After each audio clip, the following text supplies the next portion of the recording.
So this is Srila Prabhupada Lamrita. This is Uniting Two Worlds, which is volume 6.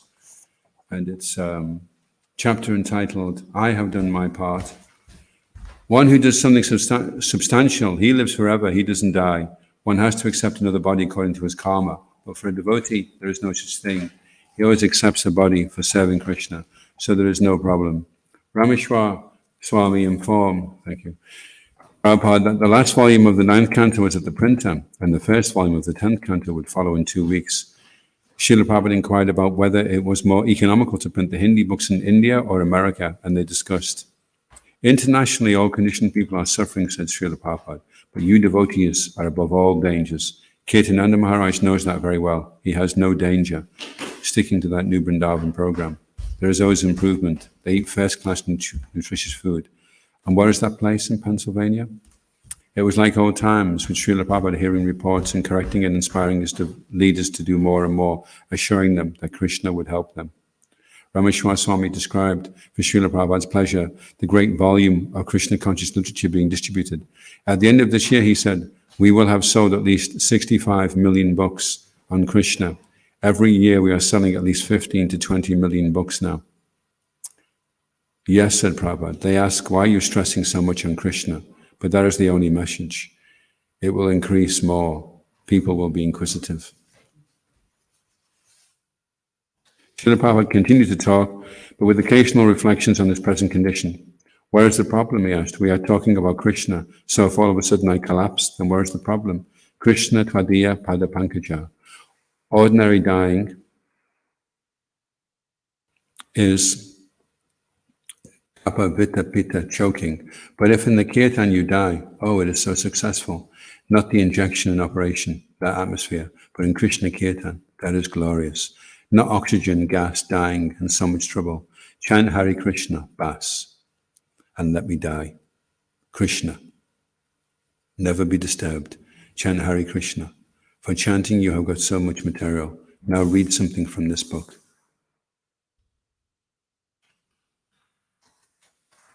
So what Prabhupada quoted there was from the Sanskrit phrase, which Prabhupada was very fond of, which was Mukundamala Stotra by Maharaj Kulashekar. And he says, just let me give him my body now. Maharaj Kulashekar had the benediction that he could know when he wanted to die. And he says, when am I going to die? And he said, right now. So he just immediately fixed his mind. Jai. Om Namo Bhagavate Vasudevaya. Om Namo Bhagavate Vasudevaya. Om Namo Bhagavate Vasudevaya. Om Namo Bhagavate Vasudevaya. So we're reading from the Srimad Bhagavatam, Canto 5, Chapter 14, The Forest of Enjoyment, and its text 40. Yadapi dig iba jayano yavino yevai yajashaya kim tu param mride sayaran ajam eva mameyam etikrita varanua bandayayam vishrija swayam upasam rita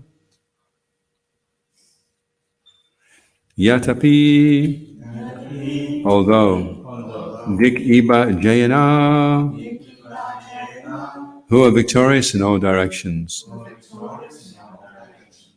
Yajvina, expert in performing great sacrifices.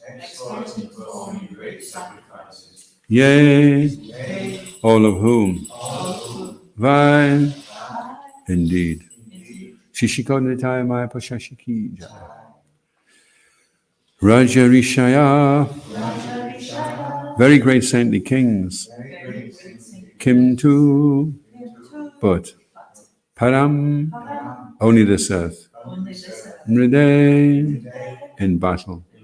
Sairan, lying down. Ajam, on this earth. Eva, indeed. Mama, mine. Iyam, this. Iti, considering it that way. Krita, on which is created. Vaira Anubandayam, a relationship of enmity with others. Vishuja, giving up. Swayam, his life. Upasamhrita, being killed. Okay, it looks like it's going to be a heavy one, so if you want to fasten your seatbelts. There were many great saintly kings who were very expert in performing sacrificial rituals and very competent in conquering other kingdoms, yet despite their power, they could not attain the loving service of the Supreme Personality of Godhead. This is because those great kings could not even conquer the false consciousness of I am this body and this is my property. Thus they simply created enmity with rival kings, fought with them and died without having discharged life's real mission. Responsibly, please. There were many great saintly kings who were very expert in performing sacrificial rituals and very competent in conquering other kingdoms. Yet despite their power, they could not attain the loving service of the Supreme Personality of Godhead. This is because those great kings could not even conquer the false consciousness of I am this body and this is my property. Thus they simply created enmity with rival kings, fought with them, and died without having discharged life's real mission. Prabhupada Ki Jai.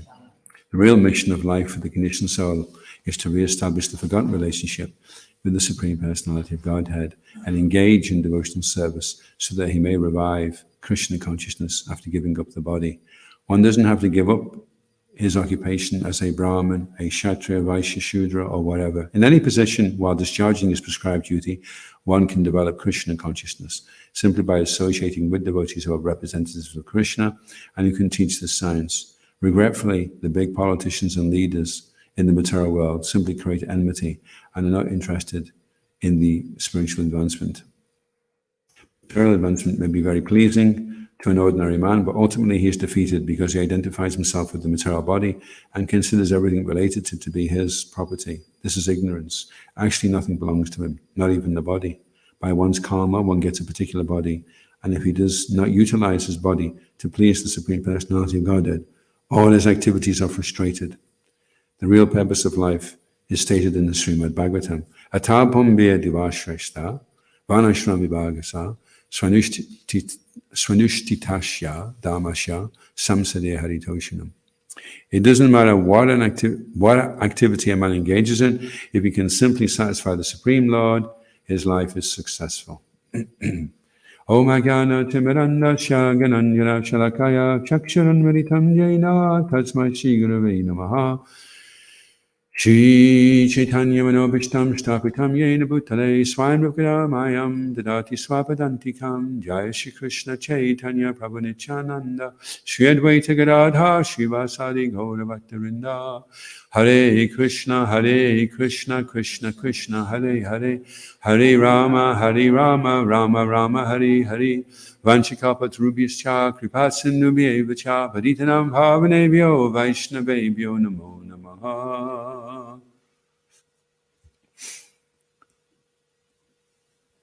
So there are many great saintly kings.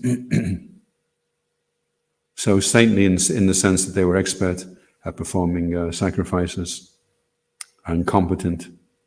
But despite all that, they didn't attain the loving service of the Supreme Personality of Godhead. So that's always a challenge, isn't it? Today we will embark on a series of activities, and will we do them lovingly, or will we do them in a kind of distracted, slovenly, half-hearted way? We could bring a video up now of what we were doing yesterday. Would it be loving devotional service? Anyway, so that's something all of us have to work on because it's self-realization. And the nature of love is, you can always improve, can't you? You can always love more. You know, just do things more lovingly than you did than the day before. And devotional service is called Susukam Kartam Avyayam, which means it's only devotional service when it's joyfully performed. Anyway, that's something we have to work on, isn't it? Because you may not feel joyful. And then you'll be like the kings they were very saintly and they did lots of sacrifices and they ruled their kingdoms and they washed their socks every day and they were nice to old ladies and helped them across the road, but they didn't attain loving service of the Supreme Personality of Godhead. And the reason why they couldn't do that is because they hadn't conquered, I am this body.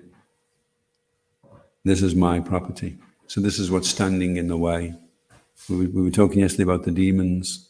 So there's certain things that Dhenukasura represents, and there's certain things that Palambasura represents, and Balaram destroys them. But to get Balaram to destroy them, you have to really be proactive in getting rid of them. And then there's a lot of other things as well that Krishna takes care of by just performing devotional service.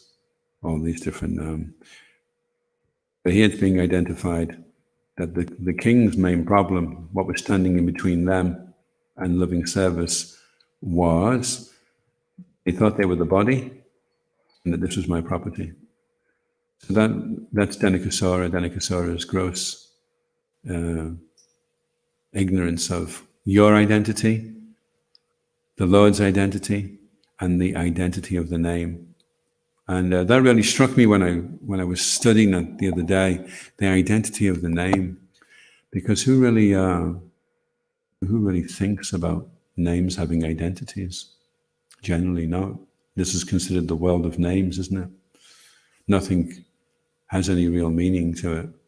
And so they put names on things. One time, Srila Prabhupada saw some birds flying over and he asked Govinda Dasi, why are the birds flying in that direction? And she said, it's their instinct, Prabhupada. Prabhupada said, what does it mean? What does that mean? What does it mean, John? Instinct. It's something you do without thinking, isn't it? Yes, it's like an ingrained habit, instinct. How would a scientist explain instinct? Well, how would an atheistic scientist explain instinct? Just a reflex. It's been there for a long time. A chemical reaction. The reflex is caused by a chemical reaction, or was it caused by? Caused by a chemical reaction, isn't it? A reflex. Yeah, it's a chemical reaction. Reflex is a chemical. This is what they're saying. They're saying everything is chemical reaction. The reason that you're slipping sometimes is a chemical reaction. It's got nothing to do with you, because you don't exist.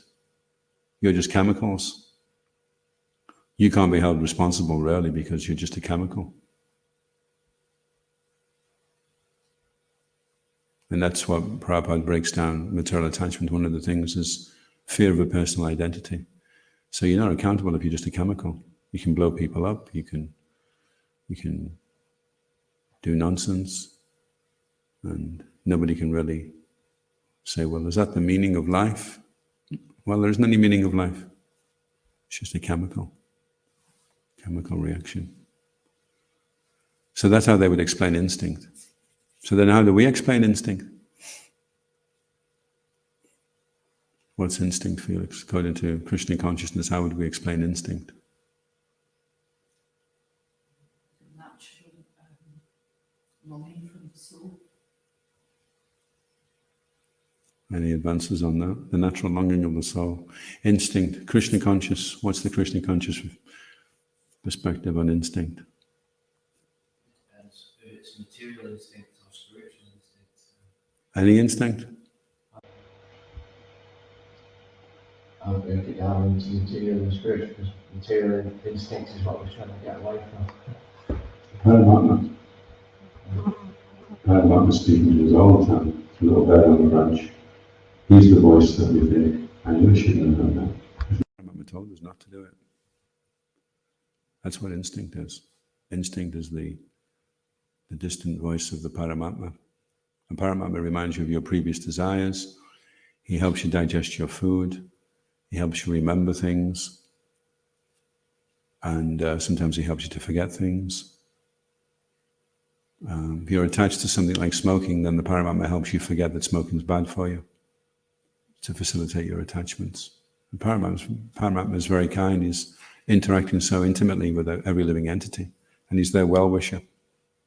But at the same time, because he's everyone's well-wisher, when someone transgresses somebody else, then he has to intervene, and that's where all the complications and reactions. So they say instinct, and we say Paramatma. Instinct doesn't have any meaning. Paramatma may have no meaning if you don't understand, if you have no idea of what Paramatma is, but hopefully in the practice of your Krishna consciousness, you'll brush against the realization that there's somebody controlling everything that's going on, directing your thoughts. Even Kamsa, although he was an out-and-out demon, the Paramatma was telling him, don't kill Devaki right now, he'll look so bad. And he wanted to kill her like anything. He was going to kill her right there and then at the wedding. But then the Paramatma came in, no, don't kill her. And even though he wanted to kill her, so that's how intimately the Lord is related, even with demons. Even if it's a material instinct, like the birds flying this way, that's the Paramatma. Guiding everything. Guiding people to do the right thing, and also guiding people to do the wrong thing.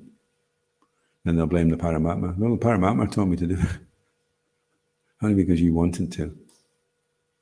He doesn't want you to, but if you want to, then he facilitates.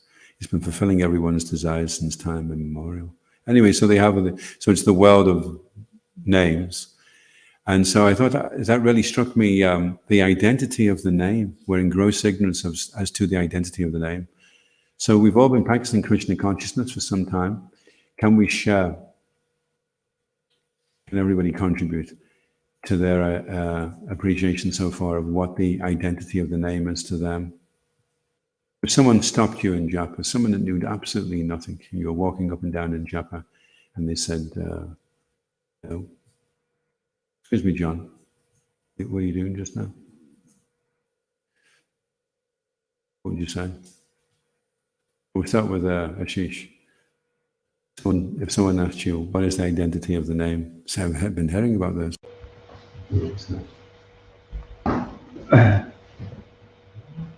I mean, I would struggle to describe the identity of the name, because the identity of the name, the holy name, or even Krishna doesn't fully know all his glories in that sense. But this is just an effort to taste or get a glimpse, or to show our appreciation and expression of love for this identity of the holy name.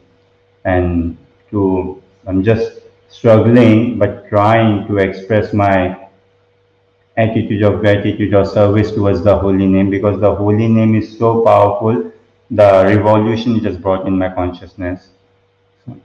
Okay, John, identity of the name? Krishna.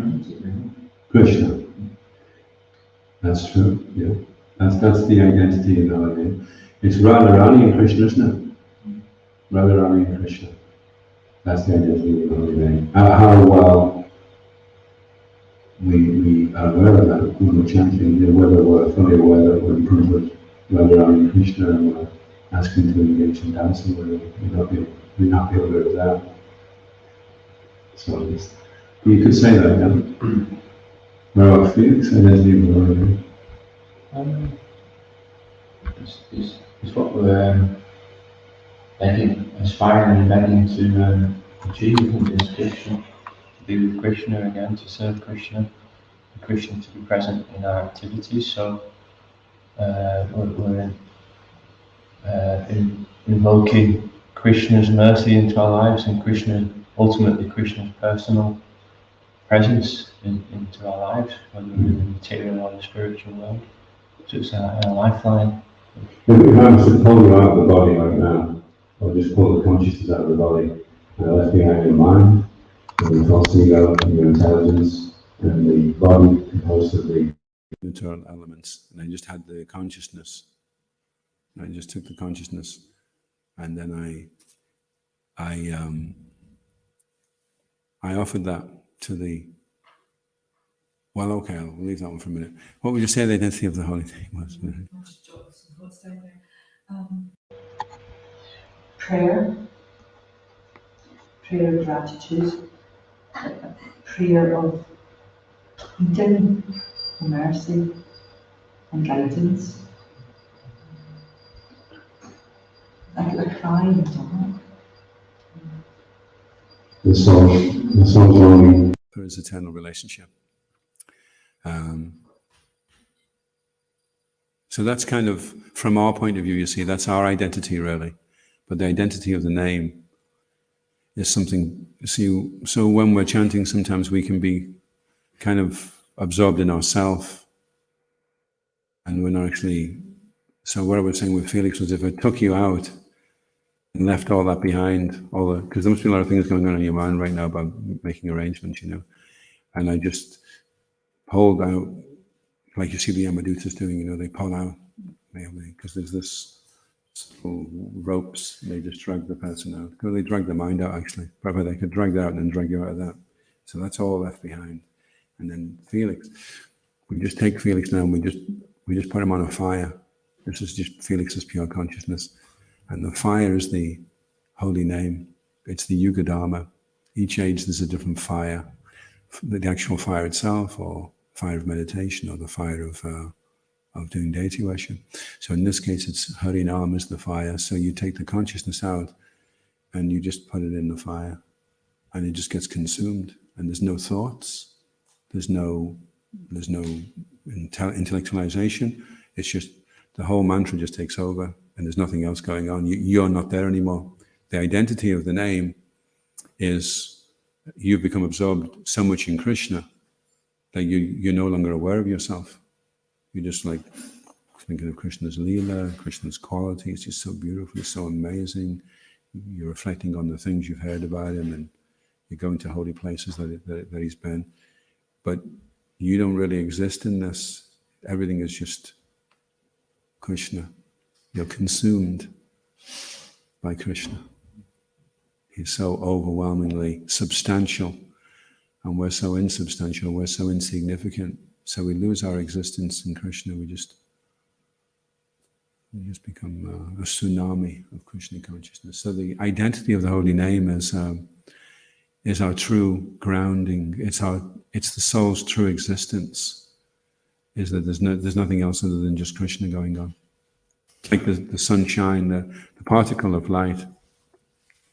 All it knows is the sun. It came from the sun. It's a particle of the sun. It's just, it's just,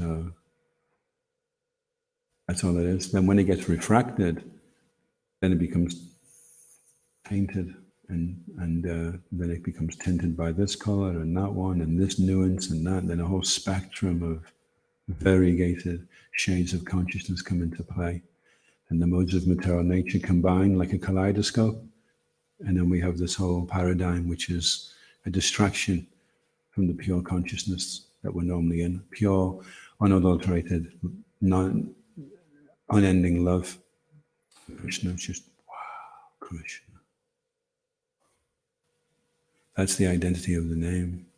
And then our identity in relation to that. And then the identity of Krishna. So Krishna is merciful. The devotee is merciful. If you approach the devotee and he doesn't forgive you, you go to the holy name. The holy name is even more merciful than the devotee. And if you just chant the holy name enough, then eventually you'll be reinstated. So the holy name is the be-all and end-all. It's the way out. It's the only door out of the material world for us in Kali Yuga anyway. So it's our only hope. It's everything for us,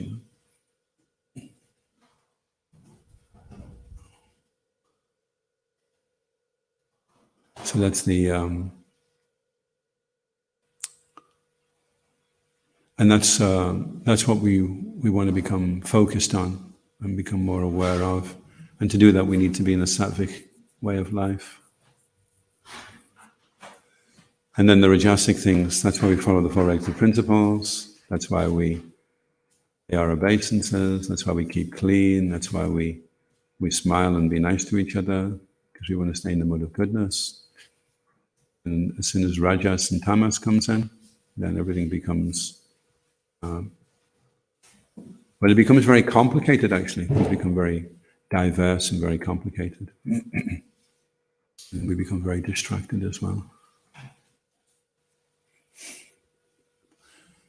So it's interesting. So Prabhupada's just pinpointing that, well, it's actually in the translation that the kings, because they couldn't conquer the consciousness, the false consciousness, I am this body and this is my property. So that's where everything went wrong. And then they were not able to attain the loving service. And sometimes you can read the Bhagavatam and think, well, that's all right for that. Tough luck to them, but I'm okay. Isn't it?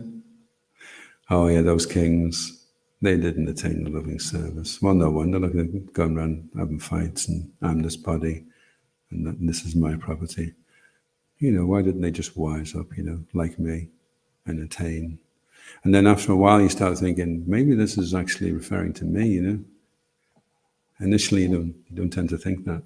And then later on, it's like the devotees were all wondering, why is Prabhupada talking about Mayavadis all the time? Mayavadis.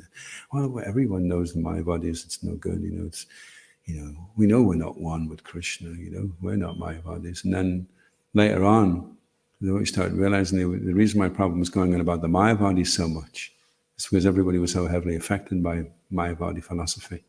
Although it doesn't look like it on the surface, but then when you start scratching down into the underneath and you start seeing how the Mayavadi philosophy permeates this kind of trash it mentality that things don't really matter, it's not really owned by anybody, and so I can use it and just chuck it somewhere and it's okay, It's like a real hippie. A hippie is Mayavadi because it's very convenient, you see. You don't have to be held responsible. You don't have to wash your socks for 15 months. Everything just hangs out and it's all cool, man. I'm cool, man, just chill out, man. It's Mayavadi. Nothing matters. Nothing's owned by anybody. Whereas with Krishna consciousness, we don't waste anything. We don't waste a drop of water. We don't waste a penny of Krishna's Lakshmi. We don't waste any opportunities. We don't waste relationships. Everything's very, very valuable for us, Everything's significant. Everything's an opportunity for us. And it seems like it's going to be easier to be a Mayavadi. Just switch on the TV and just space right out. But in the long run, it isn't, because then you can't avoid being held accountable. And if you want to be unaccountable, then you just compound the problem. I know somebody, in my cycle of relatives, and her solution for bills is to put them in the bin. And then the bill comes again and it's bigger and bigger and bigger. And then she doesn't even empty the bin. And then eventually somebody else has to come in from the family and they have to contact all the authorities and get everything sorted out, and then everything goes okay again, and then just over a period of time again, accumulation, and then everything becomes so hellish, Anyway, so we're avoiding tamasic and rajasic. And tamasic, the ultimate tamasic is, I am this body and this is my property. So that's the bottom line. And that's kind of very simplified, because when I was doing the talk yesterday about the demons, I was thinking, well, that should cover everything. Bump off Denikasura, give Pralamba a quick slap, and that's it, problem solved. We'll be fine. And let's get on to let's go and take the feast and chill out. But then it turns out there's another 18 demons which Krishna takes care of. And Krishna will take care of them if you're doing your sadhana bhakti properly. And they're not just, I'm this body and this is my property. Fake gurus, thinking intoxication will help you advance. Mayavad philosophy. Shishikoritaya Maya Pashashiki Jai. Attached to sinful activities. So many, there's a whole, like Raghunath was saying yesterday, can be a bit discouraging actually. When you first think you're going to go out for a battle, and you say, yeah, I'm up for it. And then you come out, and then when you come out and look on the battlefield, and then you see from where you're standing to the horizon in every direction, there's just Akshahini divisions of soldiers everywhere. And there's just you and a couple of your pals, and you've got a catapult. And you're thinking, oh my God, how are we going to do this? So it can seem very formidable to progress. And okay, so we get rid of Dhanikasara and Palambasara, we become very keen, and we approach the spiritual master, and we become a spotless character, and we're very enthusiastic, and we're very determined, and so that's good. And then we need Krishna's help. We need even with, although Balaram's saying you have to do this, then he will help, and that's how we invoke Balaram's help, by showing that we're keen and respectful. So that's good. But then on top of that, Utsanisthyatarya tatakama pravatna. So you have to be very enthusiastic. You have to be very confident. This is going to work. I'm going to do this. I'm going to achieve the goal. Then you've got to be patient, because you've been a naughty boy or a naughty girl for a long time, and you can't just say, Hare Krishna. Okay, where's the Rasa Leela? Hare Krishna. It's going to take a while. It's been a long, long time, and we've built up a lot of momentum, and we've pulled the plug out, but the fun's not stopping. And you could think, well, I pulled the plug out, and it's been out for about 2.5 minutes. And so you put your finger in the fan. Oh, I'm plugging it back in. This doesn't work. I'm just going to plug the fan back in because this pulling the plug out doesn't work. Yeah, it's slowing down. But now you've got to be patient. You're going to have to sustain confident enthusiasm now, and you're going to have to be patient. And then if you are patient, you'll start to see that it slows down, that the modes of ignorance and passion start to go, that you become more established in the mode of goodness. But you will have to be patient. So it can seem formidable. It can seem there's so many things to overcome, and you can become a little bit discouraged. And then you really have to take this discouragement as well, and you really have to deal with that, because Dhanavir Maharaj very nicely deals with discouragement in the bright side. And being discouraged is a conscious decision that you may think it's not, but if you're not going to be encouraged, then you are actually choosing to be discouraged. So you're sitting there thinking, what mood am I in today? Well, I've got a flat tire, and I've got a hole in my sock, and that person was really rude to me yesterday, so I may as well just be discouraged then. So you can choose, but you could just decide, I'll fix my tire, I'll be nice to him, I'll get him a present, or whatever. And you can be very proactive and you can just you can shift. Now, if you decide that you've got enough reasons to stay discouraged, and there's so many problems, there's all these anarthas, and there's all these things going on, and so therefore, and the conclusion is therefore, you've got every right to be discouraged. But nothing was ever achieved of any significance by anybody of any importance by being discouraged. So, and actually that's what wins Krishna's heart, when he sees that you're prepared to battle on despite what seems impossible. And you think, well, I'll just try the best that I can, And the frog was trying the best that he could in the vat of milk, and his friend said, there's no point, it's a waste of time. They're not going to come here till 8:30 in the morning. It's 12 o'clock at night, my feet are killing me, I'm packing it in. And he just gave up and sunk to the bottom. And the other frog says, well, I think I can keep going for about another 3 minutes, and then I'm dead as well, but let me give it everything I've got. And so he was just paddling away. And then a lump of butter came up, and then he sprang out, you see. So Krishna's not asking you to assess the situation and make your decision. He's asking you just to try. Krishna will do his magic, whatever it is. I mean, the fact that we're here now. It means anything can happen. Miracles can happen. Why is it out of so many people? We contacted Srila Prabhupada. We took a book, and so many people had books and didn't do much about it. And even ones that had books and did do much about it didn't stay. And even ones that took books and did do something about it and did stay, didn't stay in it that much. So it's like, okay, well, that's a miracle. So if that can happen, and although the other things ahead look pretty amazing, the fact that I've got this far is proof that I can get that far as well, you know. So the art of reading the books and associating with devotees and chanting is to develop the ability to be encouraged and to encourage others as well. Everybody likes someone that's encouraging, don't they? If you have a friend and he's very discouraging, then he doesn't stay your friend for long. The people who are encouraging have the most friends. So we have to learn that art of doing that. Any questions or comments?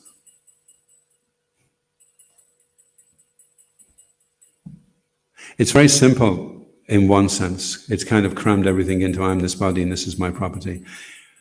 And it can seem, when Balaram bumps off Denikasura and Palambasura, then it should be okay, you know, everything should be fine. But then we see there's a lot more to it, actually. There's a lot more going on. Not that Krishna wants to make it difficult for us, but Krishna's trying to fulfill our desires. It's kind of awkward for him. He's like a loving father, and his son's being a naughty boy, and you know, he's slapped him a few times and he's still not listening.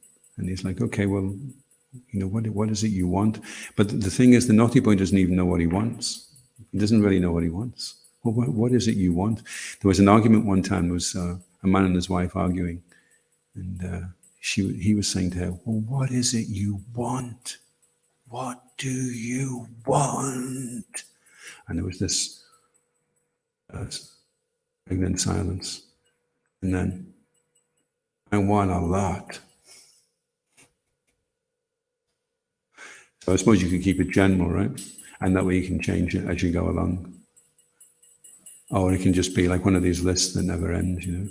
So like Prabhupada was mentioning yesterday, Krishna doesn't mind helping out, but if you keep petitioning him over and over and over and over again, then it's kind of an abuse of Krishna's kindness. So he's just like, okay, look, I'm not getting involved because this is just, you just do what you need to do. There's the material world, there's 14 planetary systems, and there's 8,400,000 species of life. Good luck. Come back to me when you're fed up, you know. And then when you come back to Krishna and you're chapping on the door, then when you're chanting, you're hoping Krishna's going to open the door. But the door opens from the inside. There's no handle outside the door. It's only when Krishna wants to open the door. So we're just kind of, it's me again. I'm so sorry. And when Krishna opens the door, then... So it sounds like Krishna's on the other side of the door. He knows what's happening. He's ready to see. Yeah, you're going to wait. I'll open it. Yeah, we're going to do something else. Yeah, we're waiting. And maybe banging as well. So Be like, oh, he sounds really rowdy, you know. Come on, let me in, let me in, let me in, let me in, let me in. There was one devotee, see, this devotee was going missing all the time. And Rohini wanted to know, because he was the Bhakta leader, so he was wondering, well, because he was one of the Bhaktas. So he wanted to know, well, what's he doing, you know, during japa? So he went up and he was in the shower, having a cold shower, and he was banging his head off the shower. Hare Krishna, Hare Krishna. So that type of approach is not really going to appeal to Krishna. So we want to we're kind of like a little remorseful and a little, kind of embarrassed really. We've turned our back on Krishna and now we're back again, you know.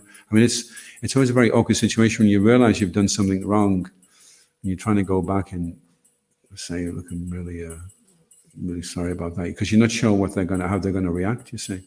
And you may think, well, they're probably really angry at me, and if I do that, they may use that as an opportunity to give me a karate chop in the neck.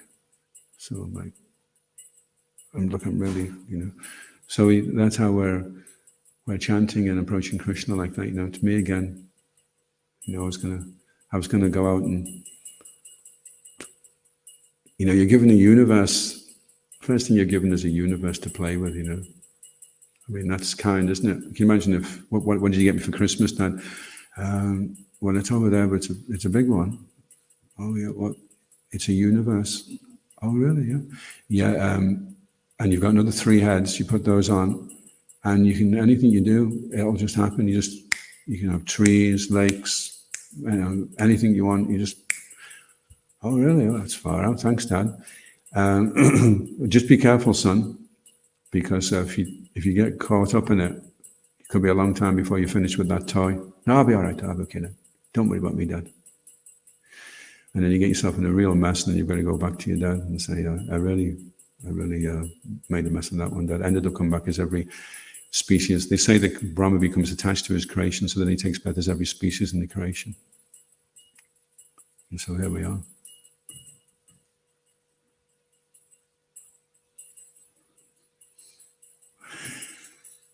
So by simplifying things, sometimes that's encouraging, because when things do seem very complex, sometimes it's nice to know that it's a very simple solution. But sometimes if your mind is very complex, then it's almost like an insult to find out that it's just a simple thing. It's such a simple thing. It's like, what? It's so easy,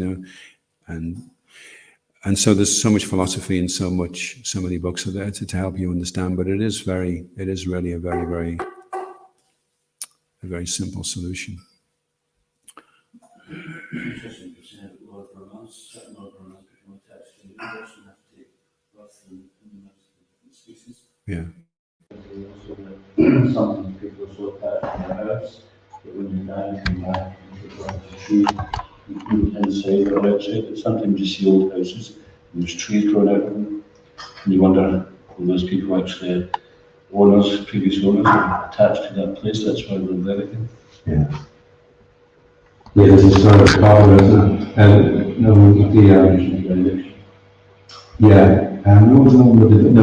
In the dog, and so he eventually, because he spent his whole life, he keeps putting Narada Muni off. He says, "Well, when are you going to go back to Godhead?" Because Narada Muni thought it was going to be easy. You just go up to people and go, "Do you want to come back to Godhead?" And he says, "Well, could you leave it till the morning? I just want to let my wife know. She'll be wondering where I am, Okay, well, first thing in the morning, we'll have the flower airplane ready. Okay, and then in the morning there's a complication. Can you give it a year? And then can you give it a few years? And then eventually he comes back as a dog. And he's in the house. He's protecting the house that he spent so much of his last life acquiring. And so it's hopeless, isn't it? The way the material energy is arranged on our own. See, somebody was saying the other day, actually, Maya is so powerful.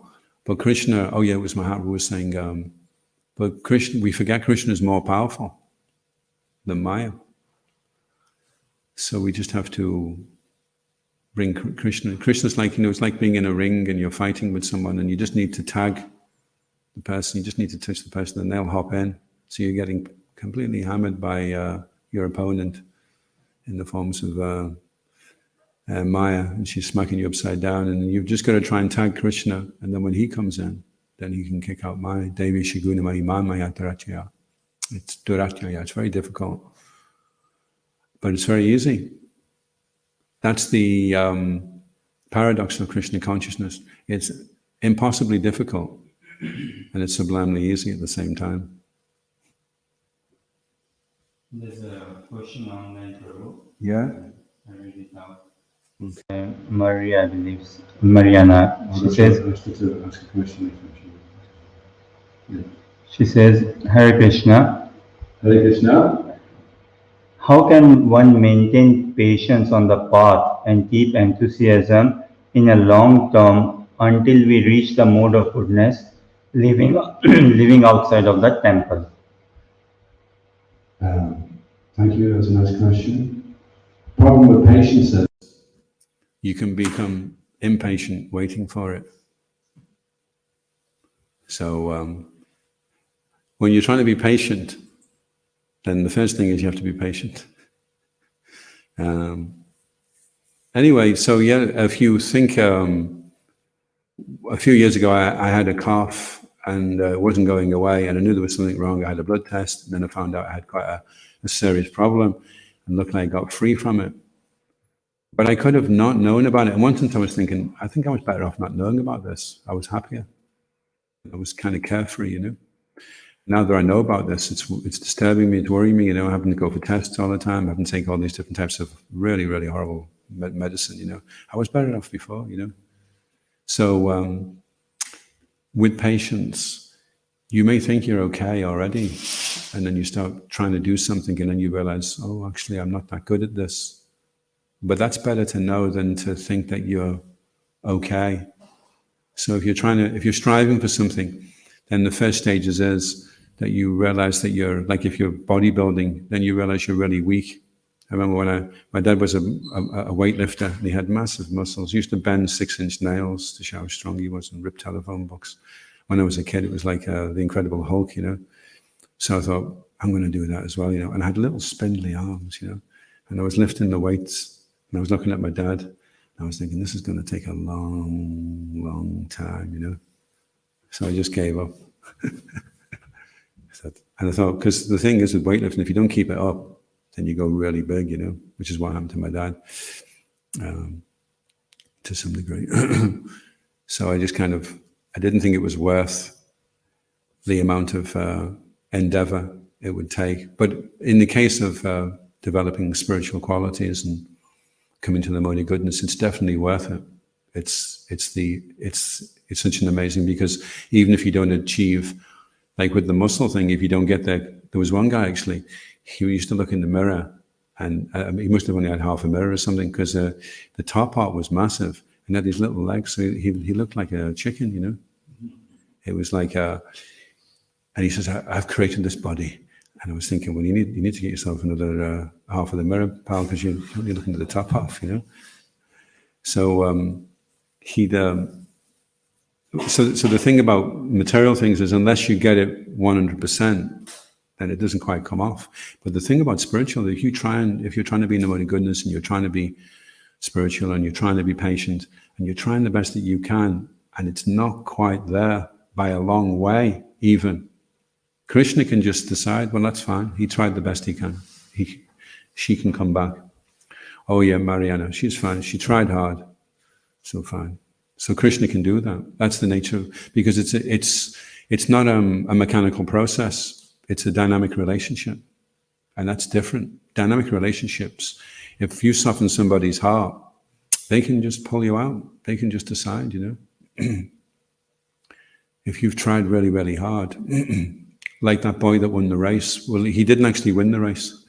He kept falling over and scraping his knee, and his leg was bleeding, and he broke all his shirt was tattered. And his father kept saying, "Get up and win the race." And all the kids were way ahead, you know. And the boy was thinking, "There's no point." He wanted to just go back. And he was crying. He said, "Just want to come back home, Dad." And he says, "Just win the race, win the race."